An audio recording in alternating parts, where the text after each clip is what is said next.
జుట్టులేని కొబ్బరికాయ కొట్టకూడదని పెద్దలు చెబుతుంటారు. కాని అలా చెప్పడం వెనుకున్న కారణం చాలామందికి తెలియదు. నిజానికి భక్తి మార్గంలో చివరిది ఆత్మనివేదనం, అంటే భగవంతుడికి భక్తుడు తనను తాను సమర్పించుకోవడం.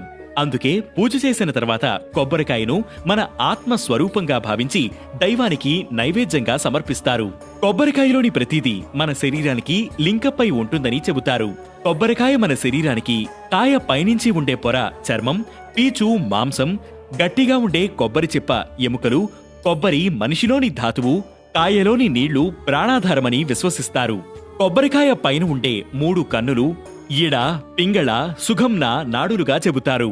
జుట్టు అఖండమైన జ్ఞానానికి, అహంకారానికి ప్రతీక అని చెబుతారు.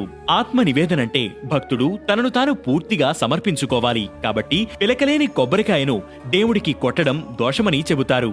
త్రిపురాసుర సంహారానికి వెళ్లే ముందు పరమశివుడు గణపతిని పూజించి అతని కోరిక మేరకు తన తేజస్సుకు ప్రతిరూపంగా 3 కండ్లు, జుట్టుతో తన శిరస్సులా ఉన్న కొబ్బరికాయను సృష్టించి నివేదనగా వినాయకుడికి సమర్పించాడని పురాణ గాథ.